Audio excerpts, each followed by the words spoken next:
Esta mañana nosotros recibimos para hablar respecto de ese tema, qué opinan de esta reunión y de lo que se ha conocido en las últimas horas, a Paulina Fachín. Ella es activista venezolana. Buenos días, Paulina.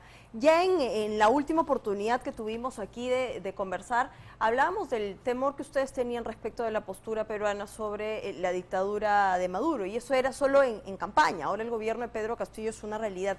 ¿Qué sienten ustedes respecto de esto, de esta reunión, de los anuncios que se han hecho?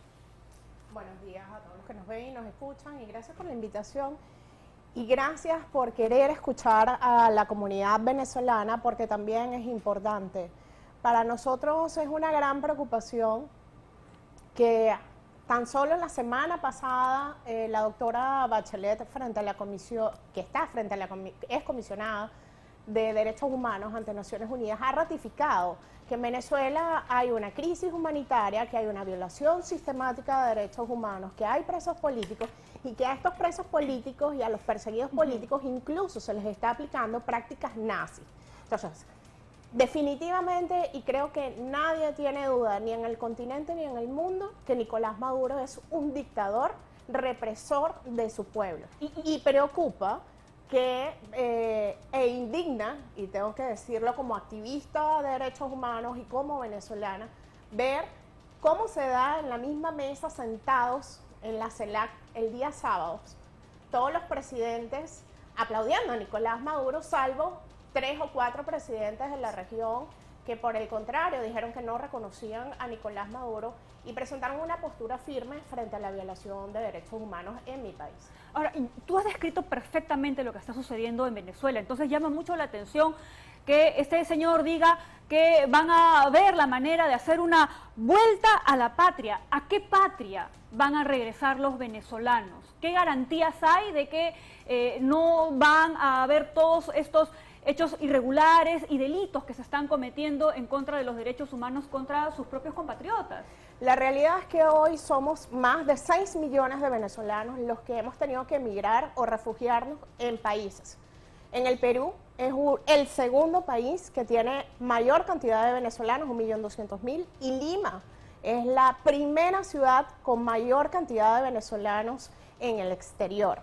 Y no hemos migrado porque queremos hacerlo, hemos migrado porque hemos huido de la persecución política, de la crisis humanitaria.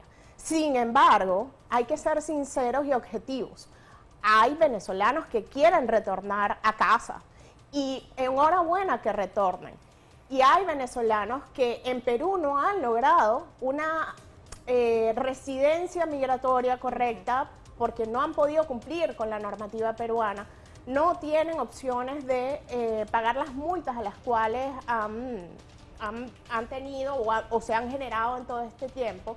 Y también la pandemia ha golpeado mucho, no solamente a los jóvenes, a las mujeres o a los hombres, a todos nos ha golpeado. Tenemos unas situaciones complicadas, tenemos niños huérfanos en el Perú que requieren volver a Venezuela para que sus abuelos o sus otros familiares que están en Venezuela se hagan cargo de ellos. O sea, hay muchas situaciones complejas. Por otra parte, también tenemos al ministro del Interior del Perú, que la semana pasada apenas decía, tenemos miles de, digamos, resoluciones ya sancionatorias de expulsión para los venezolanos, pero no tenemos recursos como hacerlo. Entonces no sabemos si una cosa va de la mano con la otra. El dictador Maduro señala que serían 42.000 venezolanos los que ellos tienen en registro, pero difícilmente saber si eso es cierto o no es cierto, como todo lo que dice Nicolás Maduro, ¿no? Ahora, lo que sí es cierto es esto que genera una nueva crisis y que la genera el propio premier, Guido Bellido, en las últimas horas respecto de un tuit que para muchos es una insolencia diplomática. Y te lo tengo que preguntar porque mientras nosotros aquí hemos conversado y estamos claros en que Venezuela es una dictadura, hay algunos a los que les cuesta reconocer este escenario, empezando por el señor Bellido. Tuvimos aquí al ministro de Salud, Hernando Ceballos, que no era claro respecto de su postura también, y así podríamos mencionar algunos otros que están dentro del gobierno. ¿Cómo es que afecta o cómo es que ustedes reciben esto, no tener un pronunciamiento claro respecto de una crisis que los ha golpeado, que los ha hecho huir, como tú señalas, de tu país? Es difícil que a estas alturas de la vida y de todas las denuncias que tenemos y toda la documentación que hemos presentado, no solamente ante los tribunales. Recordemos que Nicolás Maduro está siendo investigado en la Corte Penal Internacional por delitos de lesa humanidad, así como otros funcionarios de alto rango venezolanos. Tiene sanciones, tiene una búsqueda, un ofrecimiento de $15 millones porque sea llevado a la justicia norteamericana por los delitos que ha cometido. Y hemos visto acá en la televisión cómo tratan a los presos políticos, cómo asesinan en Venezuela. Tenemos en el Perú presos políticos en condición de refugiados y toda esta gente obviamente que nos preocupa, porque de una u otra forma su seguridad y la de su familia venían siendo resguardados en el Perú y ahora vemos a un gobierno entablando relaciones con el dictador y muchas de estas personas que son refugiados, que como activista yo defiendo, porque se le han violado sistemáticamente sus derechos humanos, ¿en qué estatus van a quedar? El Perú los va a seguir resguardando. Gente como yo, que somos activistas en derechos humanos y que denunciamos frecuentemente el Perú, ¿va a seguir siendo un país seguro y de resguardo para los venezolanos o no? Y el otro tema que nos interesa mucho y nos preocupa es en qué las personas, porque cuando hay puntos tan contradictorios como tú eres de oposición o tú eres de gobierno, en el medio está la población, están las personas. ¿Quién reconoce los derechos humanos de esas personas? ¿Qué va a pasar con los venezolanos y los pasaportes vencidos o los pasaportes vigentes? ¿Qué va a pasar con los niños? Porque también había un dilema ayer escuchamos al vicecanciller diciendo que no reconocían ni al uno ni al otro. Entonces, desde el punto de vista legal, es un problema para la comunidad venezolana, que son personas y que hay que resguardarle los derechos humanos. Paulina, ¿qué tendría que pasar en Venezuela para que los venezolanos sí puedan retornar de manera segura, sin temor a que cualquier cosa les pueda pasar a ti, por ejemplo, a tu familia, que me imagino que también te gustaría regresar a tu tierra, pero justamente por todo esto que tú nos has descrito hay miedo? ¿Qué tendría que pasar en Venezuela?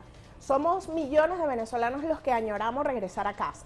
Y a pesar de que Perú se ha convertido en mi casa por muchos años y para mí es algo emotivo, porque claro, uno extraña siempre su país y ustedes siempre me han visto trabajando por devolverle la democracia, la libertad, la justicia, y sin justicia no hay paz a mi país.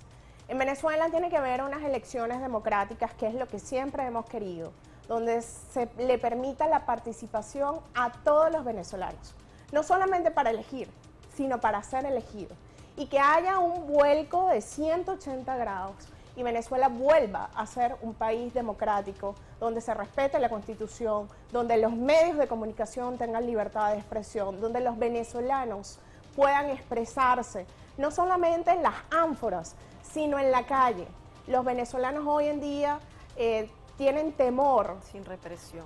Por la represión, porque hay cientos de presos políticos, hay cientos de torturados, hay cientos de personas que han tenido que huir por la tortura y hay cientos de personas que han sido asesinadas, y hay que decir, Venezuela tiene que volver a ser un país democrático y no lo será mientras el dictador de Nicolás Maduro y el Partido Único Socialista de Venezuela esté al mando del gobierno venezolano. Ojalá pronto, Paulina, estemos hablando de buenas noticias para Venezuela, de que se restablezca el respeto por los derechos humanos. Ojalá que esa realidad no esté lejana. Te agradecemos por haber estado con nosotros esta mañana, Paulina Fachín, activista